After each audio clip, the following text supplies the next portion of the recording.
Okay, so if you send it and it doesn't get approved pretty quickly, get the message. Okay?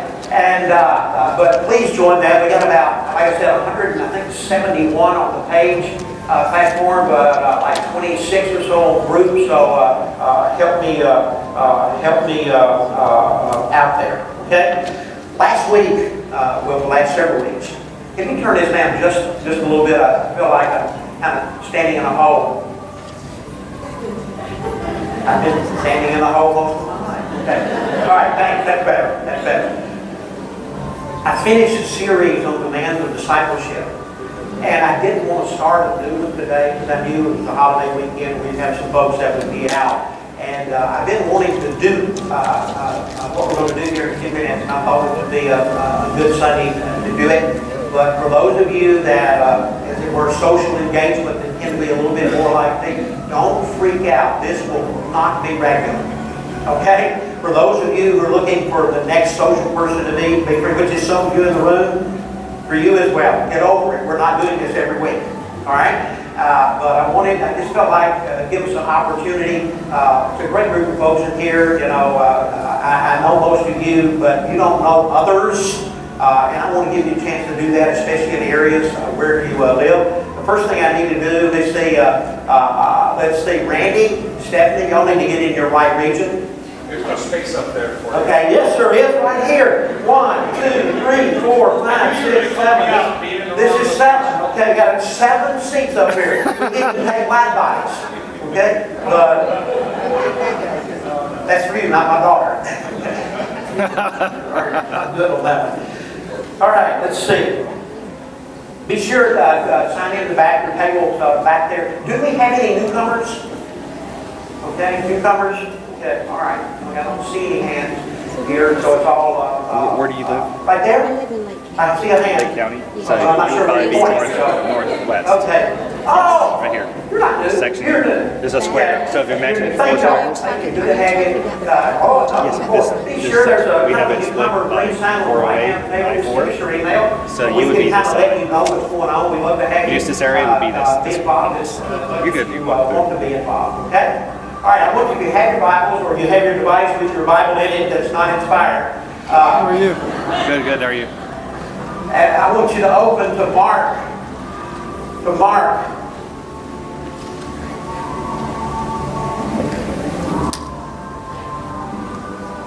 Open to Mark chapter 1.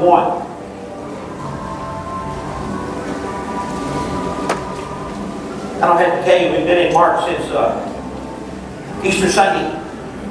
And I chose to kind of start here.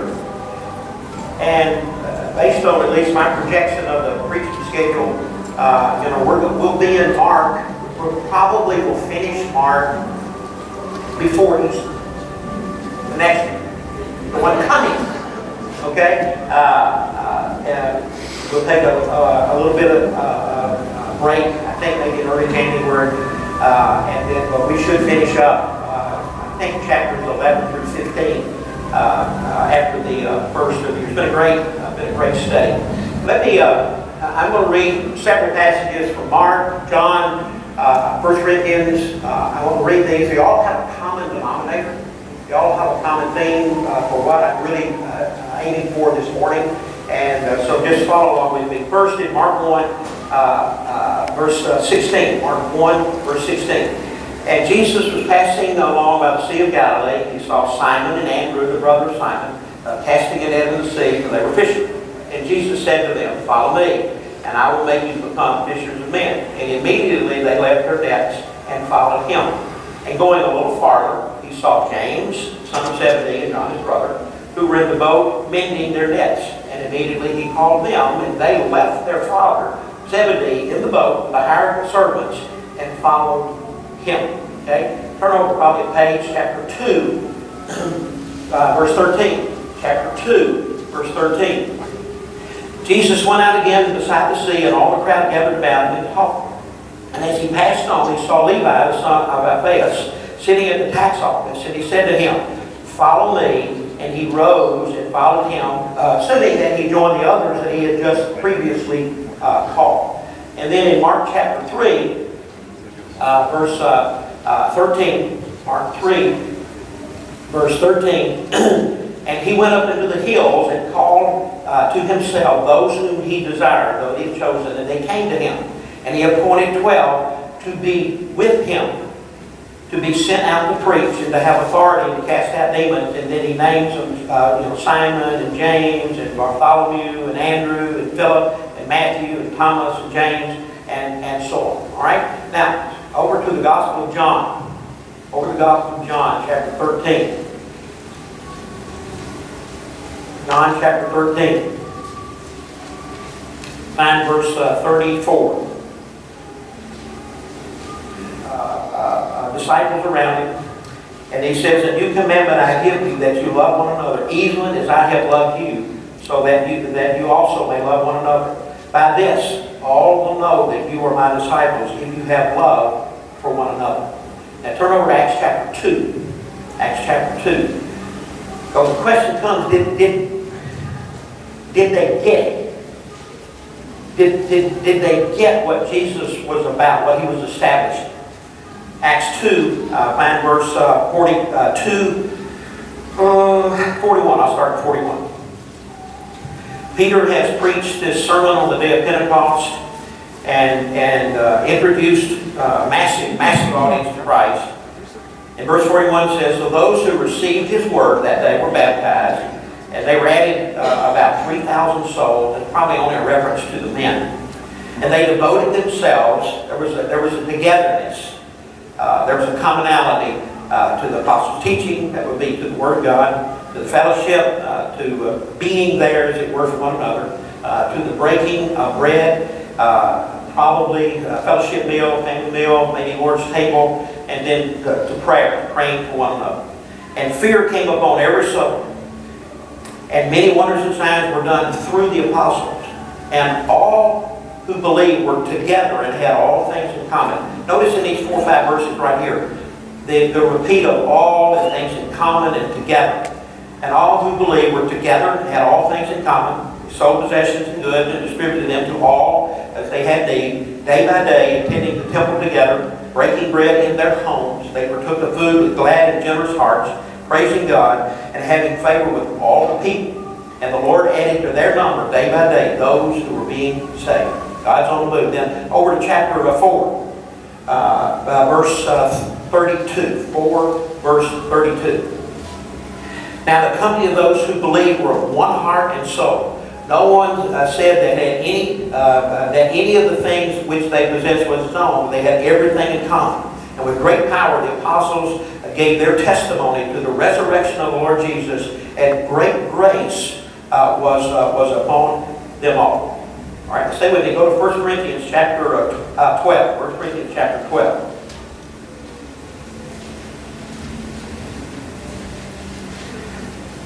Verse 12. "For just as the body is one," the human body, the physical body is one, it's a whole, it's a unit, and has many members, many diversely functioning parts. That's how the human anatomy works. "And all the members of the body, though many, are one body, so it is with Christ."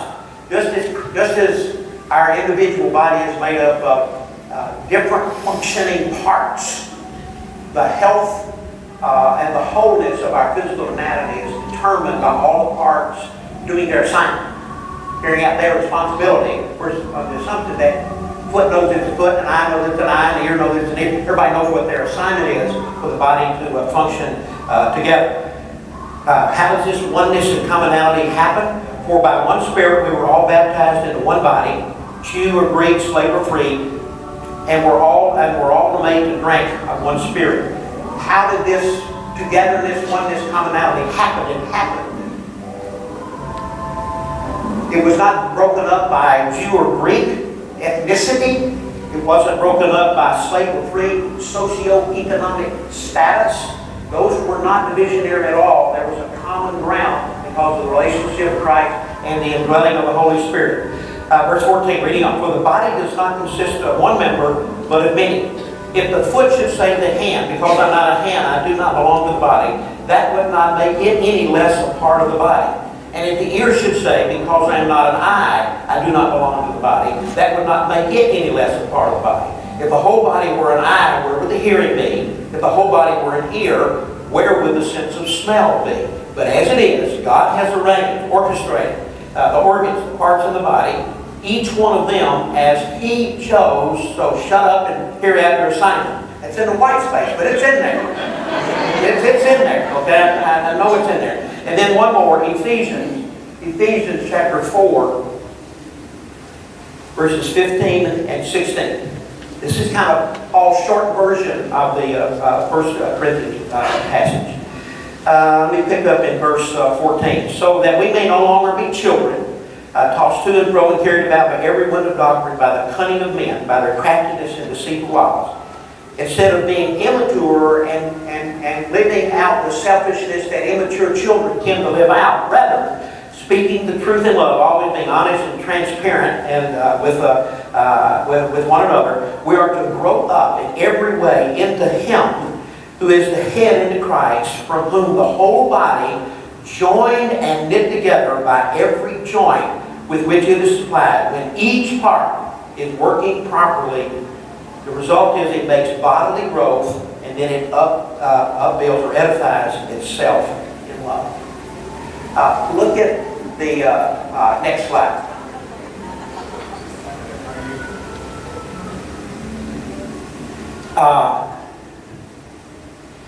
I don't know that there's an ingredient in the body of Christ that's more needed in this day that could be. Now you can call it what you want to call it, but if you go all the way back to Jesus, I can go back to the Old Testament, but you go all the way back to the calling of the disciples. There was some commonality in vocation, but they were a different lot. They were. And then did those disciples get it when Jesus said, "This is how people will know that you belong to me"? It's not on your differences. Okay? It's on the common relationship you have with me and the love that you have with one another, in spite of all the differences that you have.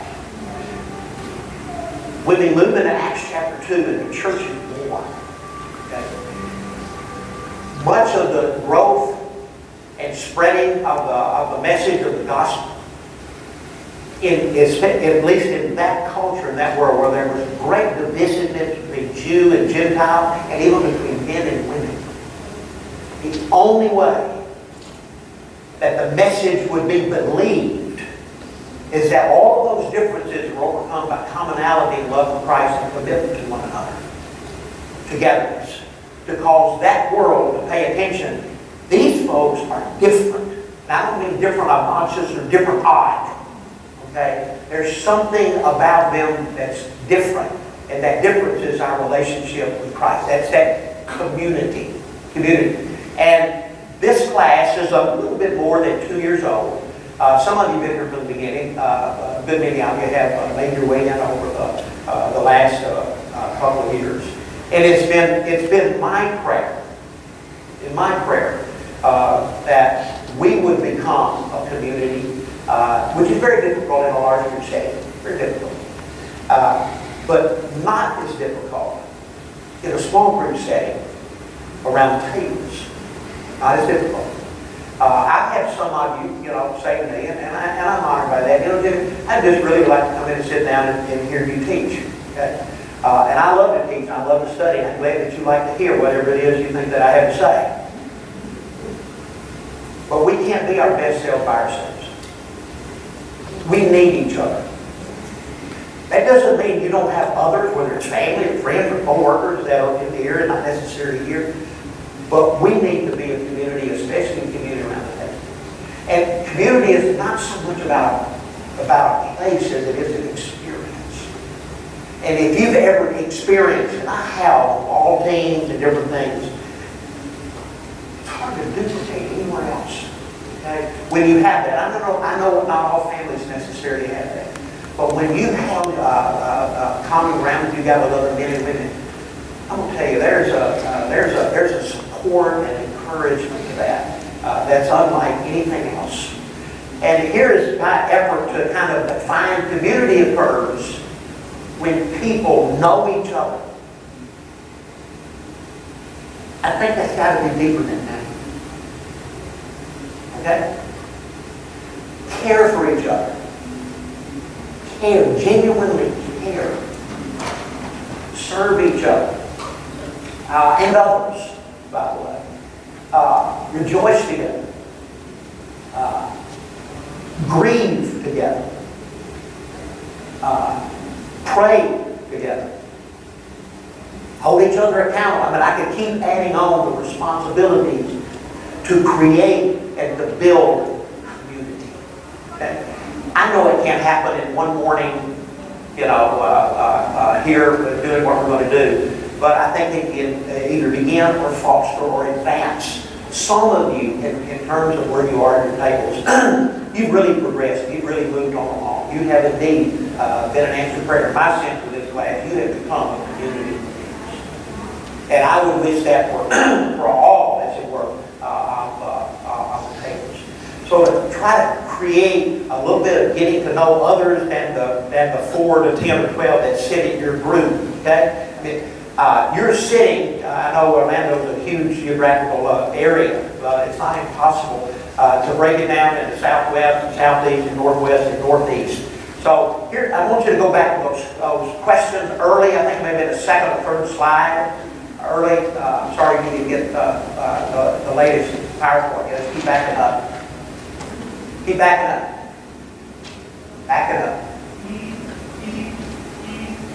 I'm sorry, I guess, I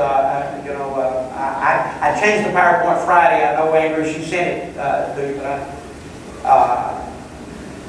need to get to that earlier slide. Keep backing up. Keep backing up. I think you want to keep backing up. You want to keep backing up. Keep backing up. Keep backing up. Keep backing up. There you go. There you go. Sorry for the confusion. Here's what I want you to do. Let me walk through this quickly, especially the last one, and give a little bit of a personal story. And I'm going to give you about 10 to 15 minutes to do this. Here's what I want you to do in a few minutes. Your Southeast group, gather anywhere you want to up here, but get out of your seats. Okay? The Northeast area, just maybe huddle over there toward the wall. Okay? Don't line anybody up on the wall. Just huddle up on the wall. Okay? And then Southwest over here in this area, and Northwest over in that area. Randy, you need to stay until you get the right group when we get up here in just a minute. For sure. Keep working. Keep working. Okay? And here's what I want you to do. Okay? I want you to introduce yourself to 3 people you don't know. Don't run up to 2 friends you already have. Don't run up to 5 people sitting at your table. Okay? You know them. Okay? Introduce yourself. Awkward. Yes, it's awkward. Okay? Yes, it's awkward. Find someone who lives nearest you. They already live near you.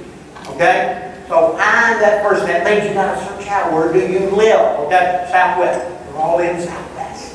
Okay? Find someone who lives near you. Okay? All right. Third, find someone who has a similar. Oh no.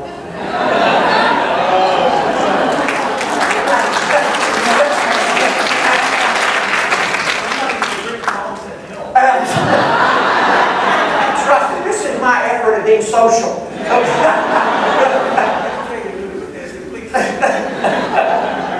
so glad to see you guys. Are you doing the same? Yes, it will. Let him give you a second. Here it is.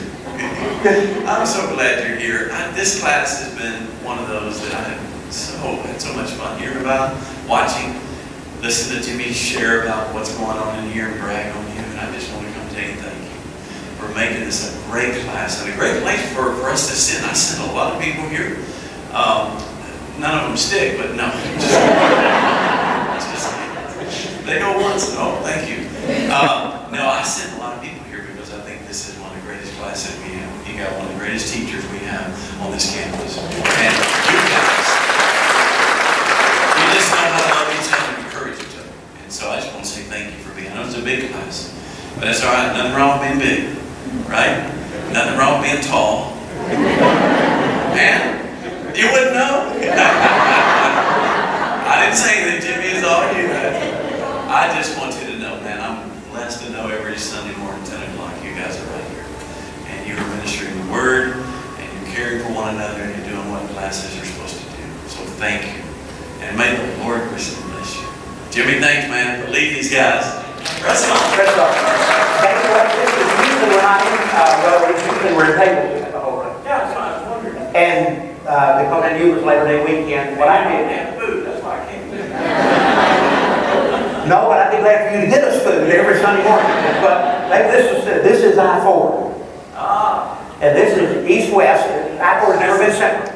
And these folks live southeast, Okay, so southwest, northwest, and northeast. which way does I-4 run? North and south, yeah. Oh, that's great. And they're fixed. What a neat. Oh, it is a good balance, isn't it? So I guess I'm on the west, right? I go over here. I think you're in the restaurant, but that's a different thing. I'll give you over here. And they're fixing to break up and stand in their areas and walk through those and meet some folks they don't know, okay, find similar vocations. But the last question, because I don't know that there's an emotion that more knits hearts together than walking through grief and difficulty together. And we're fixing to start a series, problems, okay, which we all face. So I'm going to ask you to share with at least one person the saddest day or season of my life was. Could be this. Maybe you're in it. You know, right now. Okay? I'm asking you to do at least one. You could do more, but I know that's a tender area. Okay? All right. I'm going to let you jump up. David's going to probably head out and take a few minutes, and I'm going to come back and I'll keep looking at the same day. You set the wrong people. Okay. Go on in, have a seat. That's not too bad. It's not too bad.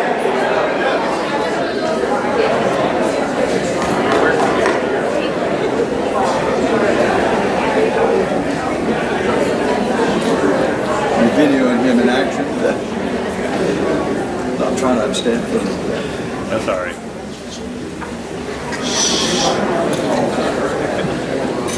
And I just identified Jerry. Yes, Jerry was also in the wrong area. He was trying to cover it up and lie about it.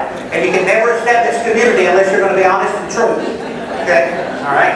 And they can move from the back row to the front row as punishment. All right? All right.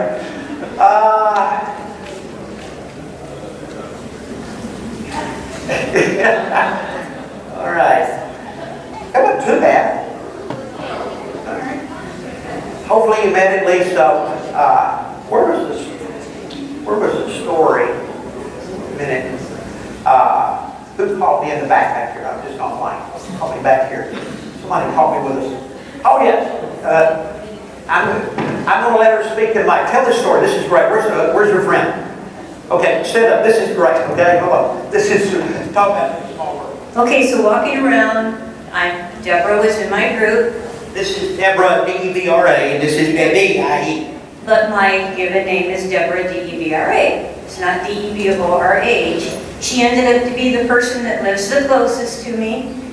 I work for an eye doctor in Costco. She worked for an eye doctor for 10 years. Her father used to call her Deborah. My father used to call me Deborah. Is that all of it? Yeah. A lot of small world, okay? Small world, okay? And I'm sure there are other interesting stories. But let me close today by talking a little bit. How do you create? Because I really want this to happen. It can't happen in this environment, but it can around the tables in the small groups and build some relationships, okay? It's a process. And I'm going to talk a little bit, give you a little bit of coaching that'll hope you help you to do that. How do you fuel the process? I really want, especially the table leaders, but everyone to pay attention because it's going to take a group effort to get there, okay? Take it to the slide here. I'm going to run through, I think I got 7 or 8 points is, if you're going to have community happen around your tables, then you got to be intentional about it. Honestly, just walking in on Sunday, sitting down, hi, good to see you, checking in, signing in, and then discussing the 1 to 3 questions that you have. Maybe have a word of prayer, get up and leave. Community won't happen. Okay. You really got to be deliberate and intentional about it. Okay. I need to know that there are men and women sitting at the tables that are going to do everything they can in their power to make community and togetherness happen at my table. Be intentional. Number 2, put the needs of your group, those at your table, ahead of your own. That's not easy in a secular world. It's not easy. It's especially difficult sometimes if you had a difficult week. And weeks happen to all of us. Okay, I understand that. But one of the things that I've discovered about the difficult times of life, one of the best ways to navigate through those difficult times is to get away from the pity party okay, and give yourself away. I'm not saying that's easy. It isn't easy, okay, because that's the last thing you feel like doing, okay, giving yourself away. Third, which may be the most difficult, but maybe the most needed, be vulnerable. Show your heart. You say, is there a risk to that? It's enormous. It's enormous. I do a lot of teaching on leadership, and I have a thing I call relational sequence. And just imagine from where you're sitting. I tell the men and women who are in leadership, if you want people to follow you, that's the end game. Follow you, okay? They have to trust you. People tend to follow people that they trust, that are credible and reliable and dependable. Their word is their bond. They say what they do what they say. If you want people to trust you, you have to connect with them. You have to connect with them for them to trust you so you can lead them. But it all begins in this first box, which I call heart. Showing your heart, being vulnerable. When you are that way, you connect with people. And that's the reason, one of the reasons that the last thing I asked you to do was to talk about where life has been painful to you. And we've all experienced that, and we will probably experience more of that. That's life in a fallen world. But we quickly connect with people when we show them our heart. That's that transparency and vulnerability. Is there an element of risk? Yes, but I think the dividends, relationally, okay, and connecting, are far worth it. Okay, so I'm encouraging you to take probably of the many things over the last 12 years that I have learned from David. By the way, I had no idea he was coming in here, okay, or I would have locked the door. He does that when there's somebody preaching, okay, he escapes, okay, and he went to I'm assuming to other classes and other places, and he ended up wandering in here. But one of the things that I've learned from David is transparency and vulnerability. Okay, that's been one of the most radical things in my life in the last dozen years. Okay, that I watched David. Nobody connects with people better than David. Okay, and I'll never be able to to do that. I'm so result and goal oriented and driven in my life. I just want to know what's the objective.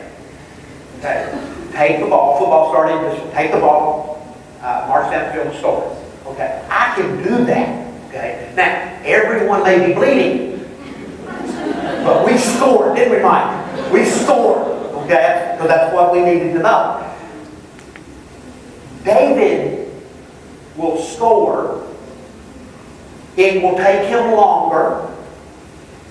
But both teams will cheer when they cross the goal line. Okay? But being more vulnerable has really helped me in my journey. Next, express encouragement, gratitude, and appreciation often. We live in a world that drags us down in a hurry.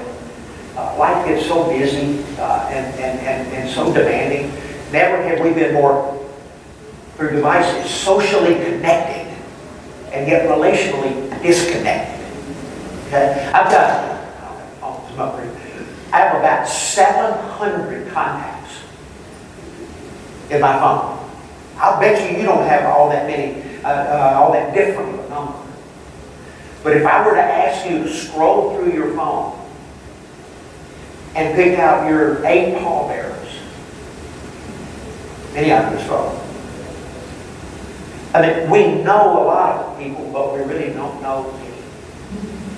Okay, that's that encouragement and vulnerability.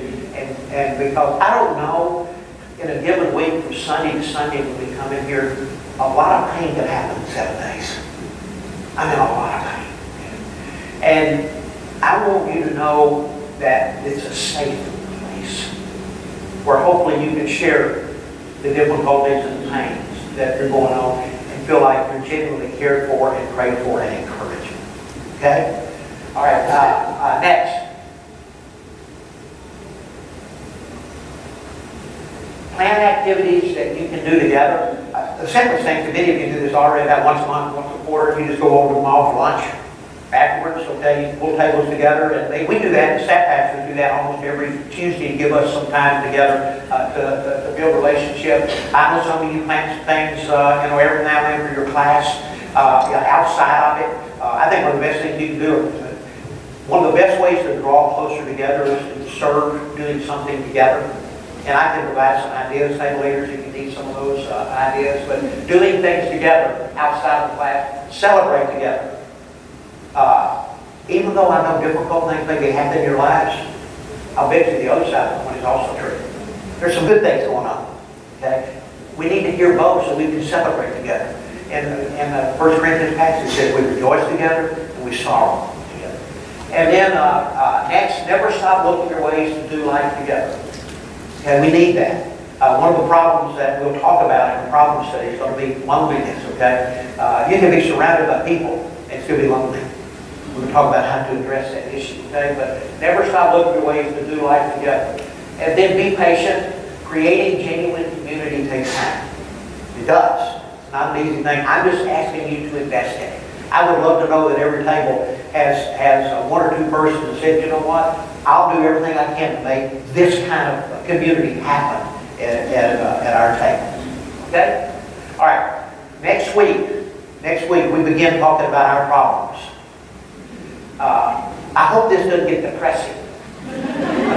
Okay, but these are real. These are right where we all live. We'll start with worry and stress and disappointment and discouragement and anger, fear, and others as we filter our way through it. But hit the next slide, if you would.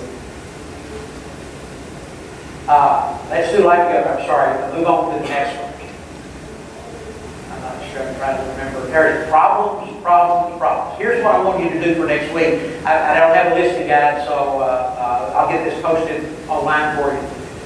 You'll see 3 passages, one out of Ephesians, one from James, and one out of 2 Corinthians. I may be wrong on this, but the more I prayed about this series, the more I've come to the conclusion that there are some non-negotiable essentials to managing our problems more successfully, regardless of the name of the problem. That makes sense? Yeah, we're going to talk about anger, fear, disappointment, world. Those are names, those are labels that I gave you, and you said, yes, these are things that I struggle with. But I think there are some common denominator essentials that if we understand those, it'll make dealing with any problem more manageable. I can't promise, we'll talk about this, that the problems will go away. But one of the things we will talk about next week is one of the ways that God uses to get our attention is allowing problems in our lives. Okay? I'm usually not of the opinion that He's usually the cause of most of them. Okay? We don't need God's help to get into problems. Okay? Most of us, that's one of our gifts. Okay? We can create those on our own, or others that we know, love, and work with will create them for us. Okay? It's just part of life. But I've given you these 3 passages because I think in these we will discuss next week what I think are 3 non-negotiable elements, essentials to dealing with any problem regardless of the name that's on it. Okay? And hopefully you'll have time between this week and next week to read through those every time. Okay? Hey, listen, thanks for enduring and maybe enjoying our time together. Hopefully you made some new friends. Trust me, next week we'll be back around the tables and things will be a little bit more normal for us. I hope you have a wonderful Labor Day Sunday and tomorrow. If you get the day off, some of you do, some of you don't. Okay? Let me have a word of prayer and we'll be dismissed. Father, thank you again for time together. Thank you for the importance of community. You show that in those that you call. It's seen again as the early church developed and grew, and that's just been propagated all the way through the ages, the importance of us not doing life alone, but doing it together. You made us for relationships. And we need to have some close relationships, men and women that we can trust and be vulnerable with and share the deepest burdens of our heart. I thank you for these men and women. I thank you for what you're doing in their lives. And I pray as we move into this new study of the problems and challenges that we all face in life, that you will grow us through them. We will not necessarily run from them, get mad at you because of them, but we'll embrace them, and that we will learn from them, and we'll come out stronger and better in our journey with you as a result of it. Thank you again. I know we have some newcomers here today. Thank you for drawing them in. I pray they'll feel welcome and come back and things are a little bit more routine. And give us a good rest of the day. In Jesus' name, amen.